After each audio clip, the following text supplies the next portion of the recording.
Sir हम कल class नहीं किए हैं सर। हम कल क्लास नहीं किए। इसके पहले क्लास में हम लोग बात कर रहे थे ना कि पावर सिस्टम के बारे में। वैसे तुम्हारा ये क्या बोलते हैं डीएलएस क्लास है, डेवलपमेंट ऑफ लाइफ स्किल। तो चलो इसमें हम लोग सिंपल सा वही हम जो क्लास में बात कर रहे थे कि पावर सिस्टम का स्टार्टिंग कहाँ से हुआ था। उस ये क्लास सर में कोई पी करके कोई बताया था सर, आप नाम पढ़े पी से नहीं हो, कुछ कुछ था। भी खोजे नहीं हो, कुछ भी नेट मतलब जो बोले थे होमवर्क कुछ नहीं किए हो। Evolution of electric power system के बारे बोले थे तो उसमें कुछ नहीं किए हो। नहीं सर, पढ़े नहीं है सर वो वाला, वॉल्यूशन वाला। चलो अमित, क्या क्या तैयारी की उसके आगे बताओ, तुम डिस्क्राइब करो चलो।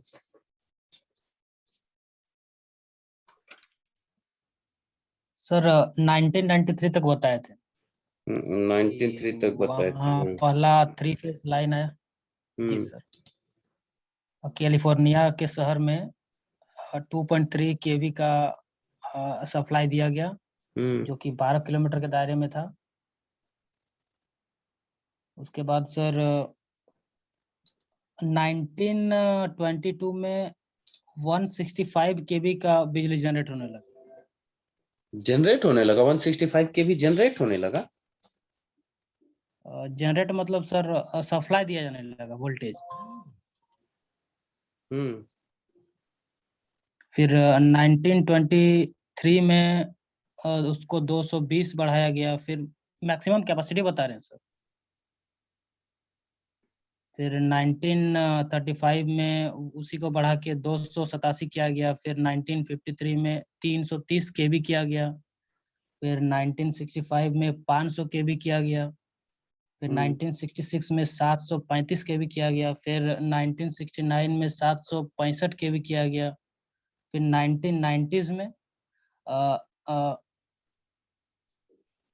1100 केवी किया गया। इलेवन और उसके हंड्रेड के बाद भी जी सर ये ट्रांसमिशन वन बता वन रहे हैं। जीरो जीरो केवी। जी सर। कितना में 19 90s में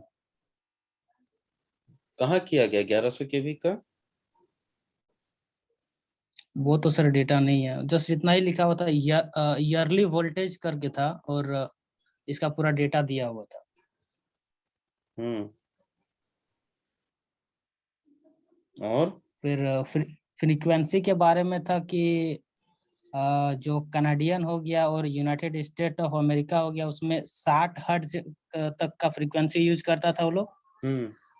और जो एशियन और यूरोपियन कंट्री हो गया, जिसमें इंडिया भी इंक्लूड था, वहाँ पे 50 हर्ट्ज का यूज किया जाने लगा। हम्म।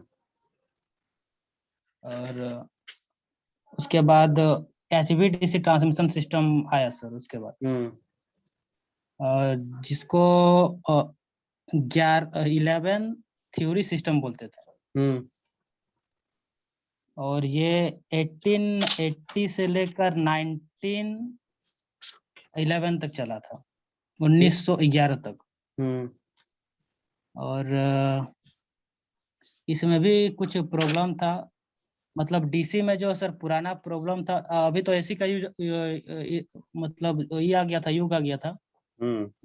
क्योंकि पुराने डीसी में ज्यादा दूर तक ट्रांसमिट नहीं कर पाते थे, इसीलिए एचवीडीसी को इसका कैपेसिटी बढ़ा के, यानी कि 57.6 केवीए करके इसको ट्रांसमिट किया गया। हम्म। और इसको 180 किलोमीटर तक ट्रांसमिट किया गया हम्म। थ्योरी के द्वारा। हम्म। और इसमें 4.3 मेगावाट ट्रांसमिशन पावर था। और इसमें करंट था आपका 75 एम्पियर का। ठीक। इसमें डीसी सीरीज जनरेटर का यूज किया जाता था, हम्म। सीरीज में कनेक्ट हम्म। करके, जिससे मतलब इसका कैपेसिटी को बढ़ाया जा सके। चलो और बढ़िया। और इसमें constant control current mode, operation के लिए constant current control mode use किया जाता था, यानी कि करंट को फिक्स रख के वोल्टेज को वेरी किया कराया जाता था। करंट को फिक्स रख उसके के बाद वोल्टेज को वेरी कराया जाता था। यस सर, कैसे। डीसी में। डीसी में। ठीक। जी सर। फिर उसके बाद 1938 में वो भी उतना नहीं चला, क्योंकि इसमें बहुत ज्यादा लॉसेस होता था और लोड डिमांड के कारण, काफी कॉस्टली होने के कारण और मेंटेनेंस के कारण ये नहीं चल पाया। फिर एसी ही आ गया, पुराना वाला एसी ही आ गया। ठीक। फिर 1950s में मरकरी आर्क बल्ब इन्वेंट किया गया, जो एसी को डीसी में कन्वर्ट कर सकता था। एसी करंट को डीसी में कन्वर्ट कर, पहले क्या होता था कि सर मतलब एसी जनरेट करना पड़ता था, उसके बाद सप्लाई करना पड़ता था, लेकिन जब मरकरी आर्क बल्ब आया उसके बाद से एसी को ही हम डीसी में भी कन्वर्ट कर सकते थे बिना जनरेट किए। ठीक। उसके बाद 1954 में HVDC यानी कि इसी के मदद से, HVDC के मदद से स्वीडन और गॉटलैंड आइसलैंड में केबल के द्वारा 70 किलोमीटर तक इसको ट्रांसमिट किया गया। 70 HVDC किलोमीटर। ट्रांसमिशन। जी सर। ठीक। इसमें क्या होता था कि एक सेंडिंग एंड था और एक रिसीविंग साइड होता था। तो सेंडिंग एंड के साइड में एक रेक्टिफायर लगा रहता था और रिसीविंग एंड में एक इन्वर्टर लगा हुआ रहता था। सेंडिंग एंड में एसी करंट को डीसी में कन्वर्ट करके रेक्टिफायर की मदद से, फिर जहां तक ट्रांसमिट उसको करना होता था वहां ट्रांसमिट करने के बाद उसको फिर इन्वर्टर से एसी में कन्वर्ट कर दिया जाता था जितना रिक्वायरमेंट फ्रीक्वेंसी हो, और फिर सप्लाई दे दिया जाता था। ठीक। ये 1954 में। 1954 उसके में। बाद जी सर। ये तुम क्या चीज का बताए? ये मतलब इस 1954 में शायद इसका भी था ना, क्या बोलते हैं, सबमरीन वाटर के अंदर से जाएगा जो सबमरीन केबल। वो सर नहीं देखे हैं। जो सबमरीन केबल है वो भी तुम्हारा 1954 में ही पहला स्टार्ट किया गया था। ठीक है। वाटर के अंडर से जो मतलब सप्लाई। हाँ, सबमरीन केबल ये क्या था, स्वीडिश में हुआ था, जो वहाँ के आइलैंड को कनेक्ट करने के लिए, दो था नाम हम भूल रहे हैं, वहां पे कनेक्ट करने के लिए इसको यूज किया स्वीडन गया। और गॉटलैंड आइसलैंड। जी सर। 70 किलोमीटर। गॉटलैंड था ये 96 किलोमीटर। 70 kilometre sir. 70 किलोमीटर था। जी सर। 96 किलोमीटर है। हाँ तो फिर वो सर हम सर Yes, sir. HVDC के लिए बता रहे हैं। HVDC का ही हम भी बात कर रहे हैं। सर वो सबमरीन के लिए हाँ। इसी वाला। चलो ठीक है, आगे बोलो और क्या पढ़े हो? और ये इसलिए चला क्योंकि इसका एडवांटेज बहुत ज्यादा था एसी के तुलना में। एसी में क्या होता था कि उसमें स्टेबिलिटी ज्यादा नहीं था, और HVDC में स्टेबिलिटी था, प्लस इसमें फेरेंटी इफेक्ट और स्किन इफेक्ट भी नहीं होता था जो कि डीसी में एसी तो में होता स्किन था। इफेक्ट है ही नहीं। जी सर। वही डीसी में ये सब नहीं होता था, जबकि एसी में होता था, इसीलिए वो उससे ज्यादा फायदेमंद साबित हुआ। ठीक। ये दिया हुआ था। और उसके बाद इसमें हम एसिंक्रोनस मतलब इंटरनली कनेक्ट कर सकते थे अलग अलग फ्रीक्वेंसी को एक साथ, एसिंक्रोनाइज कर सकते थे। प्लस इसमें पावर कंट्रोल भी होता था। मतलब उस टाइम क्या था कि जब 1990s के पहले एसी को हम सर पावर को कंट्रोल नहीं कर सकते थे, और HVDC के पावर को कंट्रोल कर सकते थे। उस टाइम FACB करके कुछ था, उसके कारण एसी फिर डेवलप हुआ 1990s के बाद, और फिर एसी को भी कंट्रोल किया जाने लगा। यहाँ के बाद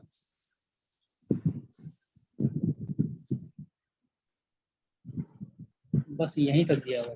चलो कोई बात नहीं, बहुत बढ़िया तैयारी था, लेकिन इसको अब सिर्फ वर्बल नहीं, इसको प्रेजेंटेशन के हिसाब से करना होगा कि एक पीपी प्रेजेंटेशन बना के भी सीखो इसको देने का। ठीक ना? जी सर। बिना प्रेजेंटेशन बनाए कोई फायदा है? हम लोग क्या प्रेजेंटेशन सर कैसे कैसे बनाएंगे वो वाला? पावर पॉइंट में स्लाइड के साथ। ठीक है, चलो और कोई इसको हम लोग बताएंगे प्रेजेंटेशन कैसे होगा। और कोई?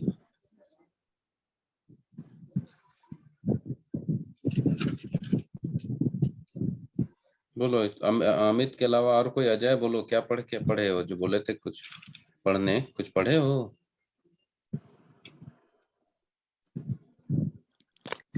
हाँ सर।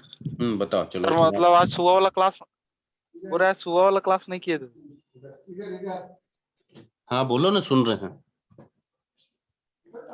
तो बोल रहे सुबह वाला क्लास नहीं कर पाए थे सर। हम सुबह की क्लास में कहाँ बात कर रहे हैं? सर लिखे नहीं है सर। वो इतना प्रेजेंट 2 दिन से 3 दिन से यही टॉपिक हम लोग इसको डिस्कस कर रहे हैं, तो कुछ सुना है ना, तो उससे भी सीखा नहीं। सर 1-2 दिन से क्लास नहीं किए सर। कौन इसमें और कौन? किरण कुछ पढ़ी हो?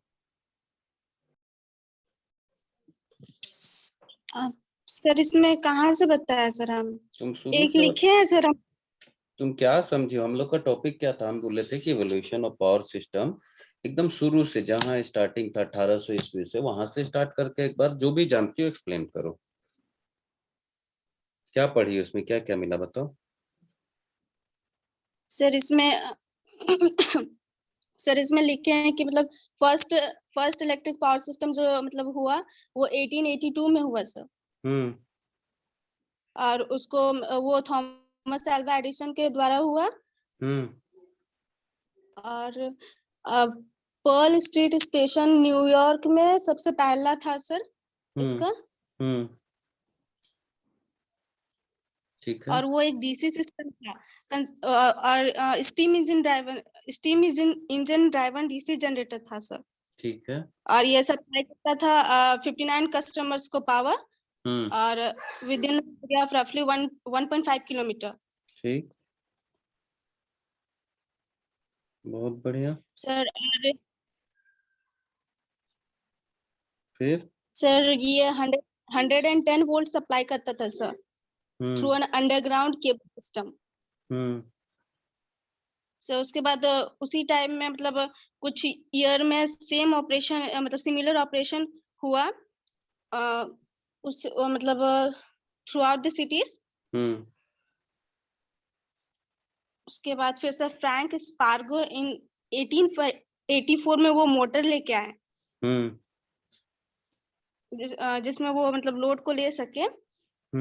और यही बिगनिंग रहा ये मतलब इंडस्ट्रीज को डेवलप करने के लिए सर। सर उसके बाद फिर एसी सिस्टम आया सर 1886 में। ठीक है। तो सर और जो डीसी सिस्टम का लिमिटेशन था वहीं से एसी सिस्टम का मतलब तो उसको क्या बोलेंगे सर? बोलो, जो बोलना चाह रही हो उसको एक्सप्लेन करना सीखोगे कब? अगर बोलो लिमिटेशन को, उसके चलते तुम्हारा एसी सिस्टम आया, तो लिमिटेशन क्या क्या था डीसी में?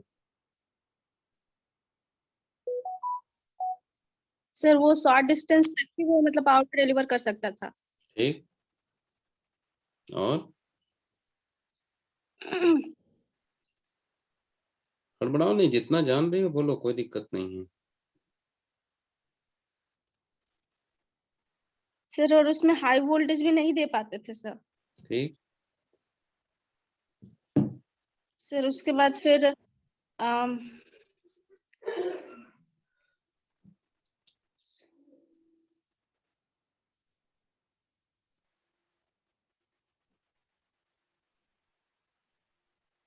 सर उसके बाद 1886 में विलियम हेलो सुन रहे हैं, बोलो। हाँ सर 1886 में विलियम स्टैनली जो थे वो मतलब एक एसोसिएट थे वेस्टिंग हाउस के। वो मतलब टेस्ट किया ट्रांसफार्मर का AC distribution system for 150 lamps वो ग्रेट बैरिंगटन में उसको किए मैसेचुसेट्स करके नाम था वहां पे। सर उसके बाद फिर पॉलीफेज सिस्टम आया सर, जो निकोला टेस्ला ने लाया। वो ज्यादा अट्रैक्टिव था 1888 में। ठीक।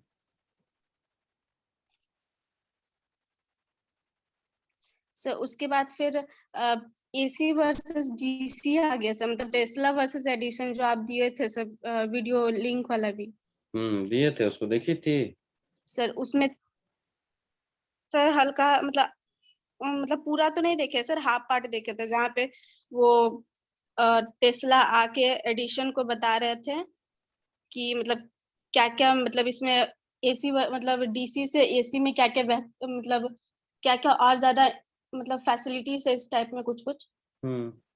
उसमें जो जो लिमिटेशन उसको ये ओवरकम कर सकता था एसी, यही सब बता रहे थे, वहां तक देखते थे। चलो कोई नहीं, फिर आगे बताओ क्या पढ़ी हो इसमें, या हो गया जितना ही सर कंप्लीट? नहीं सर, इसका पूरा कर लिए हैं सर हाँ लगभग तो में। बोलो ना, फिर हड़बड़ाना नहीं, आराम से बोलो। सर और इसमें 1890s में जो कंट्रोवर्सी हुआ था कि मतलब ये इलेक्ट्रिक यूटिलिटी इंडस्ट्री को मतलब एसी या डीसी देना है, तो उसमें आर्ग्यूमेंट हुआ था वही एडिशन का। तो उसमें मतलब एसी को फेवरेबल मिला था सर। मतलब ये जो मतलब क्या बोले, एक मिनट सर। हाँ सर, मतलब एसी वर्सेस डीसी का जो कंट्रोवर्सी था उसमें विक्ट्री मिला एसी सिस्टम को। कैसे? क्योंकि एसी जनरेटर्स जो था वो मच सिंपलर था डीसी जनरेटर से, प्लस एसी मोटर्स भी था वो सिंपलर और चीपर दोनों था डीसी मोटर से। डीसी मोटर से, सही और है। वोल्टेज लेवल ये सब का मतलब इजीली ये ट्रांसफॉर्म कर सकते हैं हम लोग एसी सिस्टम में। तीनों के लिए, जनरेशन, ट्रांसमिशन प्लस कंजप्शन के लिए, तीनों के लिए। ठीक है। उसके बाद इसमें फ्रीक्वेंसी आ गया 50,000 वर्सेस 60,000 का। ठीक। इसमें पहले होता था कि हम लोग बहुत सारे फ्रीक्वेंसीज ले चुके थे, 25, 50, 60, 125 एंड 133,000 मतलब पहले लिया जाता था। उसके बाद तो फिर हम लोग फिर 60,000 को नॉर्थ अमेरिका ले लिया। उसके बाद फिर अदर कंट्रीज 50,000 को लेने लगा। ठीक। तो मेनली इंडिया में 50,000 ही यूज होता है। ठीक है। अर्ली एसी सिस्टम्स पहले यूज करता था कि मतलब 12, 44 और 60 केवी आरएमएस लाइन टू लाइन वाला। उसके बाद फिर ये 165 केवी हुआ 1922 में। 1922 में, ठीक है। अच्छा, इसमें 165 जब हुआ 1922 में, तो कहाँ से कहाँ तक ट्रांसमिशन पहला किए थे, सब कुछ देखे थे उसमें?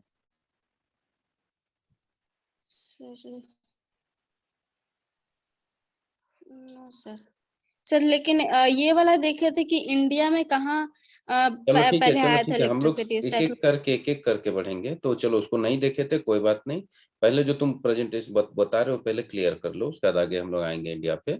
चलो ठीक है, तो एक में यहाँ पे तुमको खोजना है पहला ट्रांसमिशन कहाँ से कहाँ हुआ था 165 में, ठीक है। Okay sir. ठीक है, आगे बोलो। 220 हुआ था सर 1923 में। फिर 287 केबी हुआ 1935, फिर 330 केबी हुआ 1953 एंड 500 केबी हुआ 1965 में। चलो बहुत बढ़िया। हाइड्रो क्वेबेक जो थे वो फर्स्ट मतलब 735 केबी वो ये एनर्जाइज किए थे 1966 में, और 76 केबी इंट्रोड्यूस किए थे यूनाइटेड स्टेट्स इन 1969 में। ठीक है। इंट्रोड्यूस किया था। उसके बाद सर उसके बाद फिर ये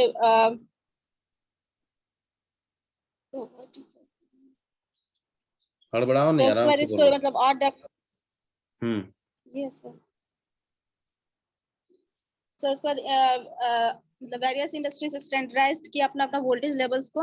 हम्म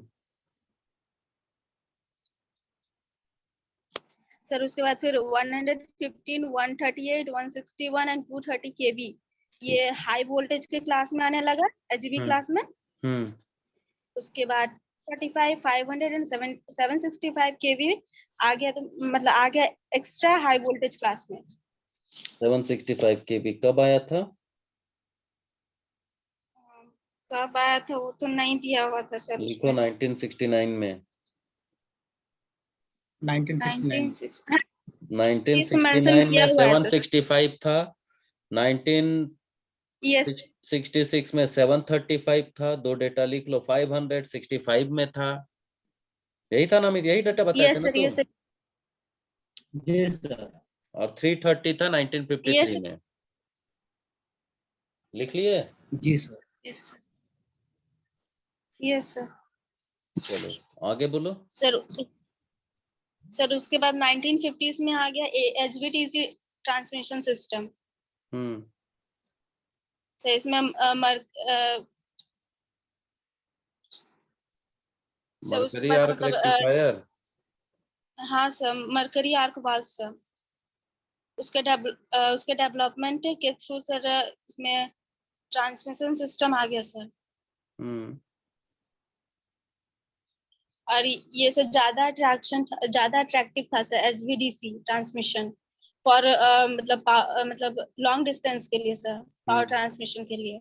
हम्म ये 500 किलोमीटर तक रहे, मतलब 500 किलोमीटर तक के लिए था sir overhead line. Overhead line, ठीक है। And and 500 kilometre for underground और सबमरीन केबल्स। ठीक है। और ये असिंक्रोनस लिंक मतलब ये असिंक्रोनस लिंक भी देता था सर दो असिंक्रोनस लिंक, सिस्टम के बीच में।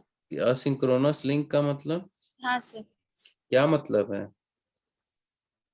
सर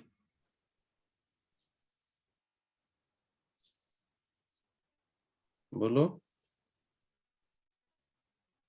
सिंक्रोनाइज देता था सर। हम्म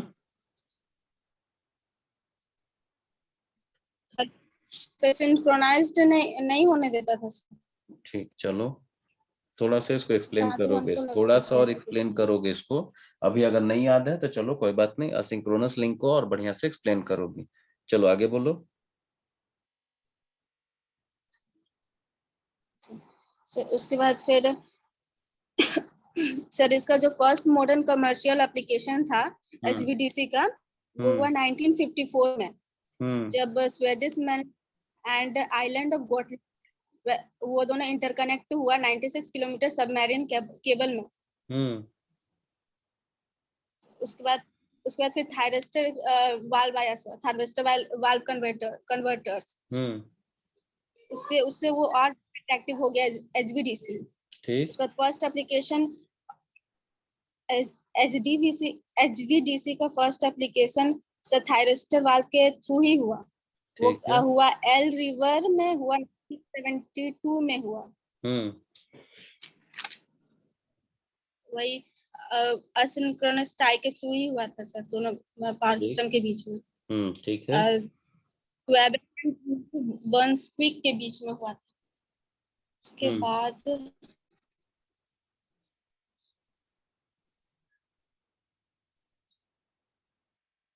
सर उसके बाद इसका कॉस्ट मतलब ये कॉस्ट और साइज जैसे जैसे मतलब डिक्रीज किया, इसका रिलायबिलिटी मतलब इंक्रीज करते गया। ठीक है।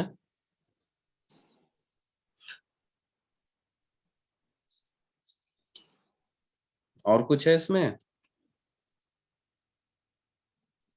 सर एक मिनट सर। ठीक है, बताओ जो है तो फिर हम मत बोलेंगे।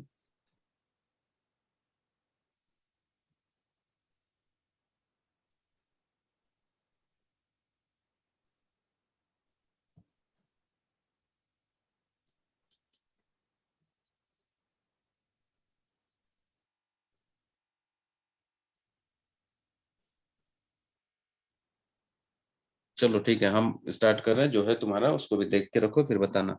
हम लोग अभी तक जो भी इसमें डिस्कस किए हैं कि मतलब कमर्शियलाइज कब हुआ, एसी कब आया, डीसी कब कमर्शियलाइज हुआ, कब मोटर का हुआ, फिर एसी डीसी में हम लोगों को चूज करना था कि एसी बेटर है तो डीसी, तो सब सर्टेन एडवांटेज था एसी का कि लॉन्ग ट्रांसमिशन कर सकते हैं, एसी का चीपर है मशीन, ये सब। तो इन सब चीजों को देखते हुए एसी को अडॉप्ट किया गया। क्लियर है? हेलो? जी सर। Yes, sir. हाँ, तो ये सब चीजों को देखते हुए एसी को अडॉप्ट किया गया। इसके बाद तुम बता, मतलब यहाँ पे देखे कि वोल्टेज, हमारे जो ट्रांसमिशन वोल्टेज है 12, 24, 60, और उसके 12 से 12, 44, 60।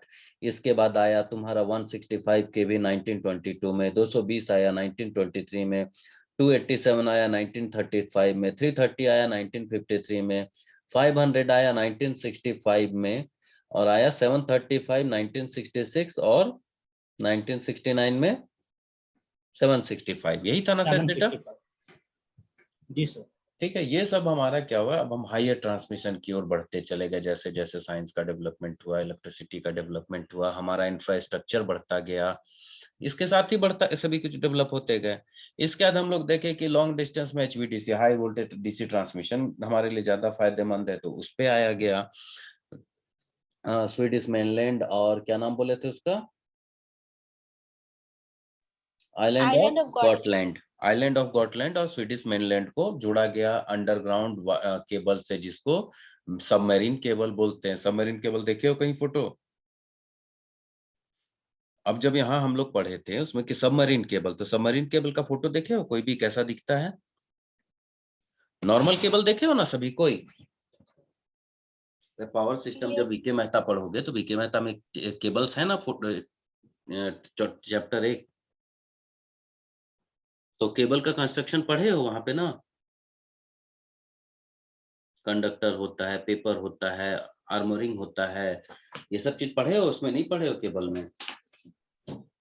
इसमें अलग अलग मतलब क्या बोलते हैं उसको, डिफरेंट, आउटर सेल लगा हुआ रहता है। हाँ, डिफरेंट लेयर होता है। तो सबमरीन जी केबल, थोड़ा सा ही जब अब सबमरीन केबल का डिस्कस हुआ तो दिमाग में नहीं आया कि सबमरीन केबल दिखता कैसा होगा? हाँ या नहीं? जी सर।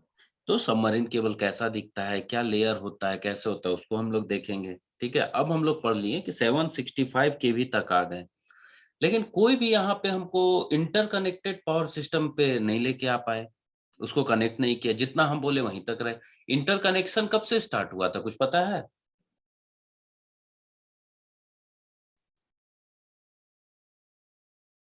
इंटरकनेक्शन का क्या मतलब है कि हाइड्रो पावर या थर्मल पावर, ये सब चीज एक दूसरे से जुड़ने लगा, यही था ना इंटरकनेक्शन? या पूरा देश का सर जो, शायद 1990s में होगा सर। शायद नहीं, उसको एक बार देखना होगा कब स्टार्टिंग हुआ था। क्लियर है? जी सर। बोलोगे डेटा हम प्रोवाइड करेंगे, लेकिन एक बार जैसे अभी तुम लोग अभी अपने से खोजा, कोई फायदा हुआ इसमें? जी सर। क्या फायदा हुआ? और भी एक्स्ट्रा बहुत सारा वीडियो देख लीजिए सर। बहुत सारा वीडियो देखा तो उससे खाली वीडियो देखने का फायदा हुआ? नहीं सर, नॉलेज भी मिला। समझ में आया क्या है, कैसे हुआ, थोड़ा इच्छा भी बढ़ा होगा और जानने का। ठीक है, जी सर। तो थोड़ा सा देखना ऐसे, जब हम स्मार्ट ग्रिड पढ़ाएंगे तो हम पूरा, मेरे पास हम नोट्स बनाया हुआ है, सभी कुछ नोट्स भी हम प्रोवाइड करेंगे। तो उसमें देखना है कि पहले वर्ल्ड किस देश ने पहला इंटरकनेक्शन का कंसेप्ट लाया, किस ईस्वी में लाया, किस साइंटिस्ट का नाम से आया, या कौन उसमें ज्यादा आगे बढ़ा, तो वो सब चीज को थोड़ा खोजेंगे। इसके बाद हम लोग सिर्फ क्या इंटरनेशनल पढ़ेंगे तो नहीं, अब हम इंडिया में देखेंगे। इंडिया में कितने भाग में बांटा हुआ है पावर सिस्टम को, कितने जोन में, कितने जोन में बांटा हुआ है?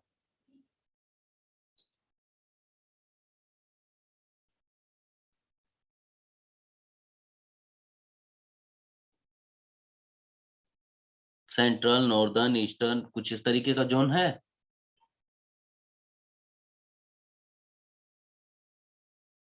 ठीक है, इसको भी देखोगे है ना, इसमें और किस ईस्वी में कौन सा जोन किसके साथ इंटरकनेक्टेड हुआ, इतना देख के रखोगे। नेक्स्ट जब डीएलएस का क्लास लेंगे तो ये चीज को हम लोग फिर से इसमें मतलब एक तरह का डिस्कस करेंगे, ठीक है? जी सर। कोई दिक्कत?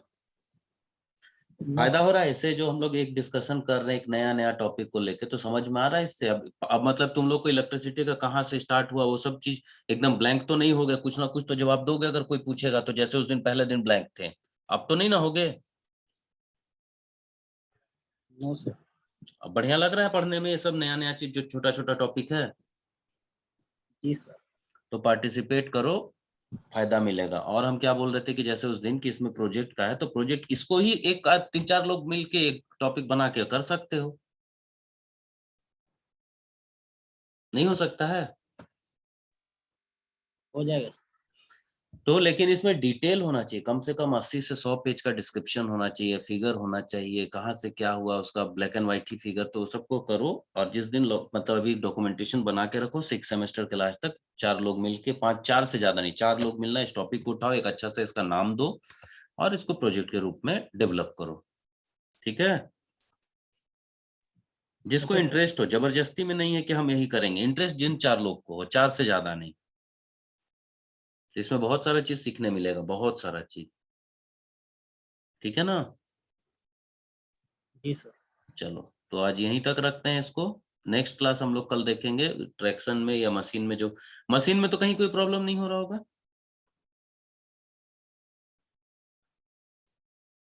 मशीन में प्रॉब्लम है कोई?